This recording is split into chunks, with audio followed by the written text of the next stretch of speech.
From the Bob Mills Weather Center, the Oklahoma weather expert, Alan Crone.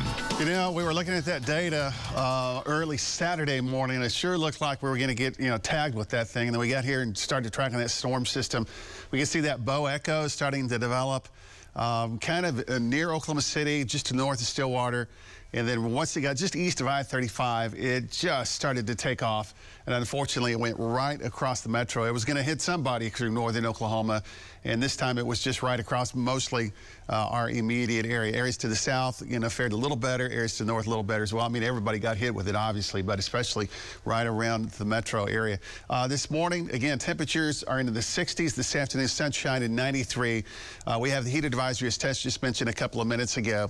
Heat index 95 to 100. So those numbers are actually technically below what you would normally see for a heat advisory, which is 105 or higher. Now, we go from south central Oklahoma into the Texas area. Now, that's the real deal stuff here.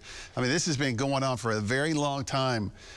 We have heat advisory, even excessive heat warnings that are underway. So some of that heat is going to try to move northward over the next several days. So 86 at noon today, 3 o'clock at 93. We'll still be in the mid-90s, lower 90s at 6 o'clock, 7, 8, 9 o'clock. Then I'm going to drop down to about 84.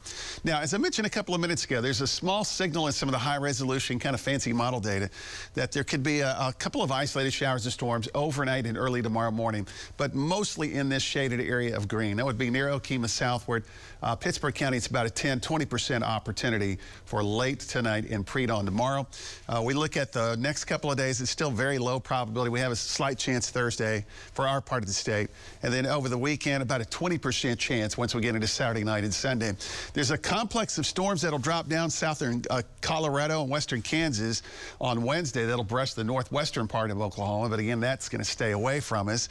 So well above normal temperatures, limited storm chances. Now, by the weekend, even though the ridge of high pressure is starting to build in and it brings the heat, the upper airflow will be from the northwest. And we may have a storm complex that will develop up here and try to sneak down into our area. So it's a low probability, but then that's something we'll be watching as we get closer into the weekend. Right now it's 70, the wind calm, 60s across the metro. We have some 70-degree weather elsewhere. So it's 63 in Tahlequah, 63 Stillwater, 70 Tulsa, and 63 in the McAllister area.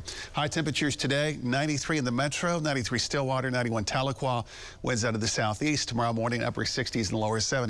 And then Tuesday afternoon, we're going to look for highs just a little bit warmer with the southeast wind at 10 to 15 miles per hour. We'll be into the mid-90s. So heat and humidity basically is the story for the week. We'll watch the upper airflow for a few shower and storm chances. Again, overnight, early tomorrow, southeastern Oklahoma, Pittsburg County, you got a slight chance.